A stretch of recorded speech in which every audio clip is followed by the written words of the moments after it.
President Trump's big, beautiful bill already facing hurdles in the Senate, and now it's facing some heat from none other than Elon Musk. Mr. Musk calling the bill, quote, a pork-filled abomination. Senate Majority Leader John Thune addressing Elon's criticism this morning. Everybody's going to come to different conclusions about this, but a lot of people are making evaluations of this bill based upon a static scoring model used by Washington, D.C. You will see economic growth unlike anything you've ever seen before. Working families will get a huge amount of tax relief. Larry Kudlow, just to get this out of the way, Elon Musk is an inveterate jackjaw, scat spitter, dung tosser with his own agenda. Elon Musk is a brilliant guy. He is, but he is a scat-spitting, dung-tossing. None of this stuff means anything, and he told Trump. I say that because I am too. Well, but he's the smartest guy on the planet, for God's sakes. We all loved him 3 weeks ago, and the Democrats hated him, calling him a Nazi 3 times a day. So now he's come out against the bill, which he told Trump. By the way, last week, they knew about it. Respectful. And the Democrats are embracing him. So it's unbelievable hypocrisy. It doesn't matter. Elon, one thing I'll say, and people are trying to make a personal case because the electric vehicle tax credits are taken away. Elon has supported the removal of the tax credits. Well said. He's supported all the removal of all these goofy tax credits that came out of the Biden years. And then people are trying to say, because this guy didn't get NASA. And I don't believe any of that. I think what he is doing, however, is misreading some of these numbers. That's really the key point here. And he's also, because I know when I interviewed him, he wasn't clear between things like an appropriations bill, discretionary spending versus mandatory spending. You can only have mandatory spending and tax changes in the reconciliation bill. What's known as appropriations bill, 12 committees if they ever get their work done, that will be submitted. The first $9 billion or so is going to come up in a rescission. That's where Elon's cuts will come. And there's no end to it. I mean, if you talk to senators, I've interviewed them, you probably have too, they're going to submit many rescission bills over the course. And by the way, they may submit additional appropriation reductions. There may be a second bite of this apple and a third bite of this apple. So I want to make all those points. I don't think Elon really understands that process. Other point that John Thune, who's been so good on this stuff, you got to read the scorecard. Look, the CBO, the bulk of the CBO so-called deficit increase, well, guess what? It's how they score the tax cuts.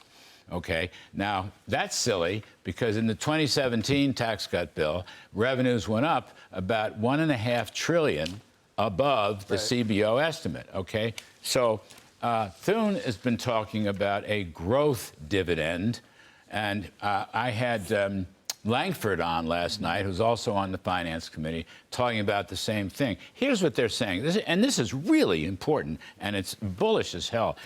They want to make all the 100% bonus depreciation permanent. Permanent. Amazing. All right? Really important. That includes the factory stuff and the business equipment stuff. Because in the current bill, it's like a 3-year time 4 frame. years. 4 year That's time correct. frame? That's correct. They want to make that permanent. You'll get a much bigger kick. My guess is it'll also be retroactive to the beginning of this year. You're seeing a boom in business equipment spending right now, a boom across the board. So I'm going to say to you this. Look at the CBO numbers. I'm taking out the $3.7 trillion taxes. That's silly, stupid, all right? They acknowledge $1.5 trillion in spending cuts. They acknowledge that. So that's being missed. So when you have deficit hawks like Rand Paul or Ron Johnson, the deficit is, you have to decompose it, spending and revenues. Now, I don't buy the revenue line. I just do not buy it. And current policy plus a growth dividend, I believe, will actually increase revenues. But all I need to do is take out the 3.7. I'm just going to take it out. That's their saying tax hikes are bad, tax cuts are, I mean, tax hikes are good, tax cuts are bad. No, they're not. They're going to generate tremendous revenues. Once I do that, you know what happens here? Over 10 years, I mean, who knows what's going to happen in 10 years? You actually come out with a deficit surplus. You come out with a switch from deficits to surpluses. I'm going to say it's about 1.5 trillion. I'll go through this logic again if you want. I'm just telling you, they're misreading. Even the CBO numbers give the House bill a $1.5 trillion spending cut. The differential in this deficit hysteria is their phony accounting of the tax cuts. There is no reason to assume they will lose money since they haven't for 7 years. Indeed, they've gone up by about $1.5 trillion. Second point, you're going to have these new long-term permanent depreciation bonuses to build out businesses. By the way, they apply to small business, large companies.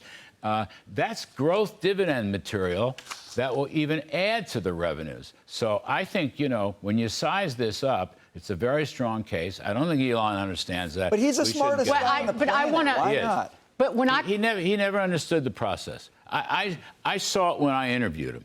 I went through stuff. He just didn't understand the process. But look. It's hard to understand the process if you haven't been in it. I do think, well, when I call him an inveterate jackjaw, I am too. And he sees one thing.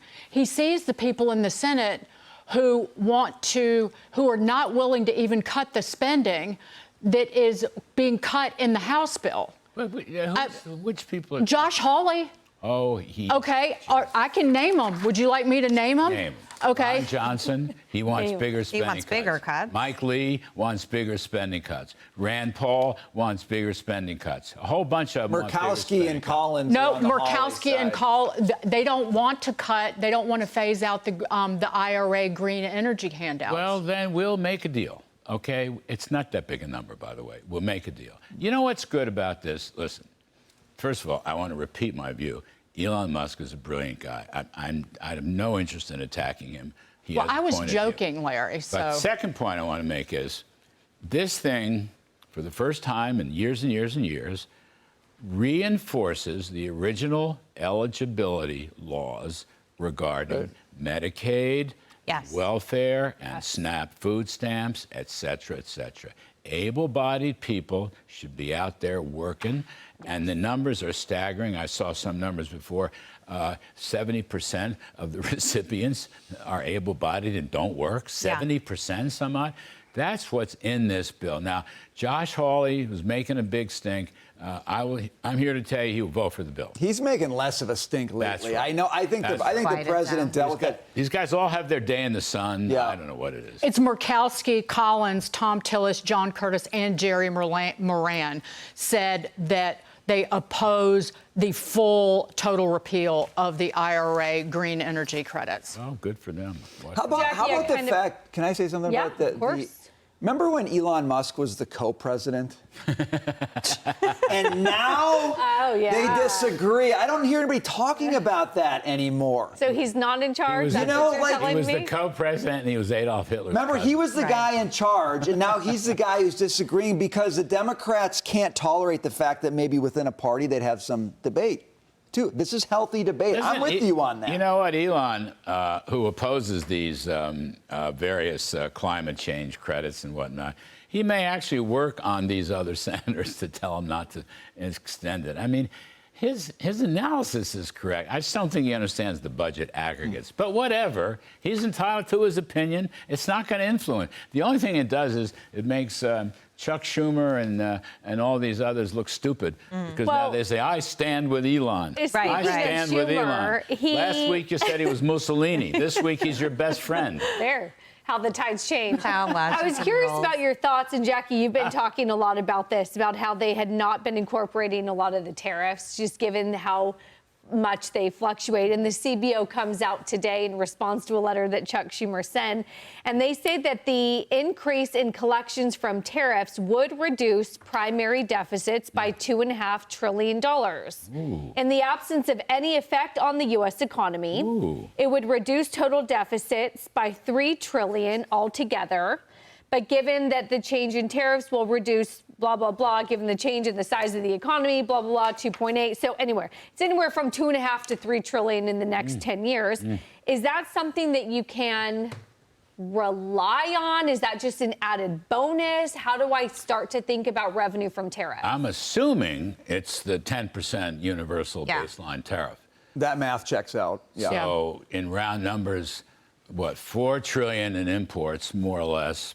Put the elasticities aside, 10%, 400 billion times 10 years is 4 trillion. 4 trillion. Now, again, you don't get all that stuff because eventually. We saw 22 billion in May alone. If you just multiply that by 12, it's 264 billion. Yeah. If you add in the 175 billion that they cut in Doge, I mean, with the gold card revenue that they support, what's the smile? I love that. Yeah. Well, I just love you start to add all these things up, and we're talking about real money. We're throwing people out. Wait a minute, we're bringing them in. So $250 billion annually, that covers 2.5 months of the interest on our national debt But right Dagan now. is right. Will We've got a they- debt problem still. But they won't let us use it for revenue purposes because Congress did not legislate it. Interesting. As I understand the CBO score. That's right. But we just know. People will know. In your bones. But to get back to Elon, he's a debt hawk like I am. That's why I do love him. All right. I'm glad you've changed. No, I was Just in the last joking. few When I moments. call somebody a dung tosser, I mean, he's stirring it up. It's her That's term what of he's doing. endearment. Okay. Well, And he always has an agenda. His agenda is his business. His agenda is to wake people up He'll and be get back. people in line. he'll be back. I predict he'll be back. You'll see. He and Trump will make up. But the if- White Wait, House is Do you handling think they it. had a fight? The White House is handling it very well. He is big mad about the interest on the national debt. If you look at his feed today. Yeah, I'd like to talk to him and you about that. You've heard my riff on this. We owe it to ourselves. We did. We've heard that one. Yeah, we owe it to ourselves. 2/3 of it, we owe it to ourselves. Yeah, and the 10% of the wealthiest households own the majority of that. So if it explodes, then you're going to have to raise taxes on the middle class. Well, ISIS would say that 10%, whoever gets it, they're going to reinvest it. Either they'll buy the bonds or they'll just start up a new factory. That's why I don't get as excited about that as some people. I just like your Terminator 2 reference. I'll be back. He'll be back. No, I don't think he has to come back. I don't think he ever left. I think they're allowed to have a difference on this. And Trump's response was, I knew where Elon stood on this, and that's that. It's okay. They've handled it. The White Yeah. House has handled it really well.